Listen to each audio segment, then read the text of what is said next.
is hardly innocent. She's down in the dirt with me, whether she likes it or not. If you believe the whispers drifting around Westminster bars and back-corridor briefings, the whole thing begins with a line that keeps being muttered by people who insist they've seen more than they're supposed to. Meghan is hardly the innocent bystander she pretends to be. That's the line doing the rounds. Nobody states it as fact. They never do in this game. But it's being floated quietly enough, consistently enough, that it's become the starting point of every private conversation. And if you listen long enough, you hear another refrain underneath it. She's down in the mud with the rest of them, whether she wants to admit it or not. And that's where this whole strange swirl begins, not with any formal announcement, not with a press release, but with murmurs, a suggestion that something heavy is moving in the background, something sharp-edged, something no one wants to say too loudly because the consequences could be volcanic. What keeps insiders buzzing right now is the claim, again whispered, not declared, that Prince Andrew is talking.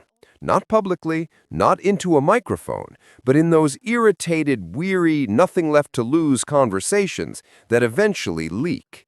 And the suggestion is that Meghan has been rattled by that, not because of anything proven, but because of what he might say if he decides he simply doesn't care anymore. Andrew's downfall, as every political columnist likes to remind their readers, wasn't small. It wasn't discreet. It wasn't the usual quiet royal reshuffling where someone's quietly moved to a different committee and everyone pretends it was a personal choice. His collapse was global, loud, immediate, and brutal. His name, tethered to Jeffrey Epstein's, went up in flames. Virginia Roberts' allegations detonated across the world. His public image imploded within hours. Doors that once glided open for him slammed shut. Titles vanished, the palace retreated, the press stopped playing nice, and the country watched a prince fold in real time. But here's the odd thing, the bit political whisperers keep circling back to like a dog with a bone.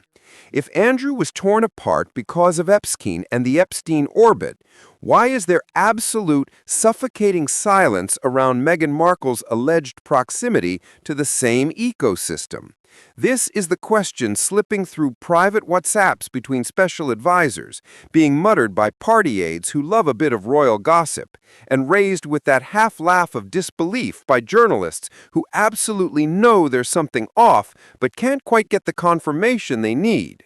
Same circles, they say. Same timeline, they say. Same social orbit, they say. And yet the treatment could not be more different. One royal obliterated, the other insulated, protected, wrapped in cotton wool, and never publicly pressed. No headlines, no scrutiny, no digging, nothing. The silence is so thick you could slice it with a knife. And as every seasoned Westminster columnist will tell you, silence in politics never means innocence. Silence means someone doesn't want the conversation happening at all. That's what makes this entire strand so combustible, because once you start picking at it, you land on the next whispered claim, the one that shifts the whole narrative sideways. There's chatter, increasingly confident, that Meghan and Andrew had a personal relationship before Harry ever entered the picture. Not the polite hello in passing at a charity event. The whispers insist it was closer, more familiar, something acknowledged privately, but never breathed in public. Some say Andrew himself let this slip to old friends long before everything went south for him. Others say certain royal staff knew of the connection, but buried it because it raised questions nobody in the palace wanted to answer. How did they meet? How often did they speak? How close were they really? Why did no one mention it when Andrew's world collapsed? And the biggest whisper of all, why wasn't Meghan's earlier proximity to Andrew examined when Epstein's scandal went nuclear? That's where the real unease sits. Because if Andrew fell due to his associations, and Meghan was allegedly hovering around the same orbit, why did only one of them take the hit? That's when the theory, and it is only a theory, begins taking political shape. The kind of shape that makes civil servants turn their phones face down on the desk when discussing it. Was she protected? And if she was, why?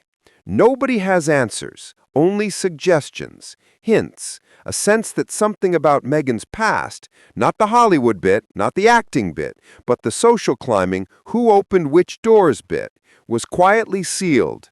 And then we come to the yacht. Now, most people brush off celebrity yacht photos as nothing more than expensive holidays and Instagram material. But the people whispering about this don't treat it that lightly. They point to Karina Shuliak, Epstein's last known girlfriend, and her public statement that the only time she was on private yachts and jets was when she was with Epstein, because those environments were essentially his floating drawing rooms. And then, as the rumors go, in 2014, Meghan is photographed on a private yacht, not a cruise, not a charity event, not an open invitation. A private yacht, matching the tone and exclusivity of the world Shuliak described. And suddenly those murmurs get louder, because the timelines line up, the circles line up, the proximity lines up. And if there's one thing the political class understands better than anyone else, it's that proximity rarely happens by chance, not in elite worlds, not at that level, not when reputations later get scorched.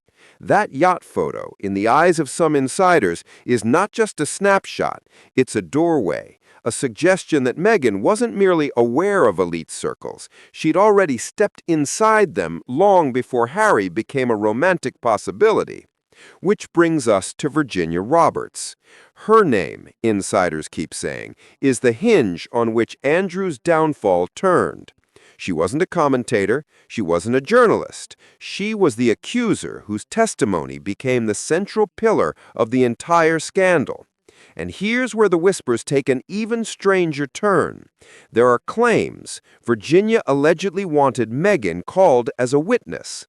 Nothing proven, nothing documented, just murmurs that people in the legal orbit floated her name. The explanation being passed around is simple. If Meghan had a personal connection with Andrew long before Harry, she might have known things, seen things, been present at moments later scrutinized, the sort of witness who could add texture, if not evidence. But then, silence.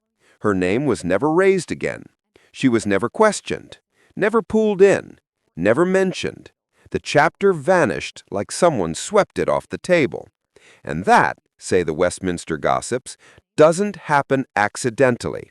When a name that sensitive disappears, it's because someone with influence made sure it did. Which brings us to Toronto. When Meghan moved to Toronto for Suits, she wasn't a power player. She wasn't royalty. She wasn't even particularly famous outside niche TV circles. But what's being whispered now is that Toronto was the birthplace of her first real power connections. And the name that keeps coming up is Marcus Anderson. He's described, in whispers, as her gateway, her introducer, the person who allegedly plugged her straight into Toronto's elite, the sort who have private rooms at Soho House and friendships with people who never appear on Google. He's also said to have expanded her circle into New York's wealthy enclaves, and from there, as the whispers go, everything unfolded. The right events, the right introductions, the right people. Which leads to the next rumor, the one that always prompts raised eyebrows, that Meghan's first royal interest wasn't Harry at all. It was Andrew. Again, nothing confirmed, everything murmured, the kind of rumor shared over late-night drinks between lobby correspondents who shouldn't know this stuff, but somehow do.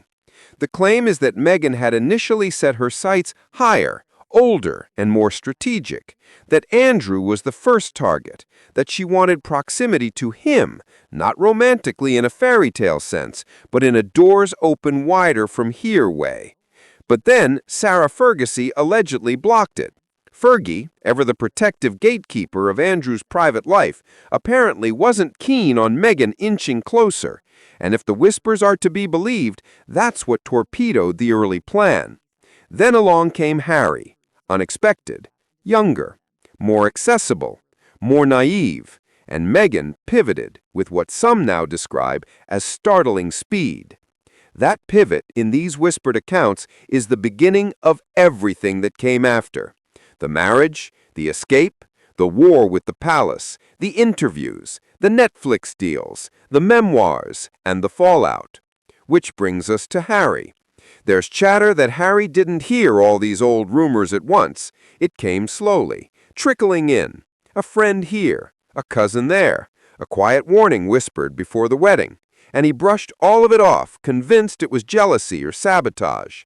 But then, years later, the whispers say something changed, something snapped, something finally got through.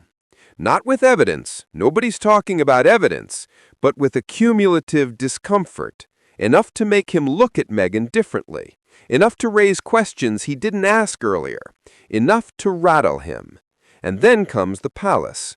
If there's one thing Westminster loves, it's the idea that the palace hides things not to protect individuals, but to protect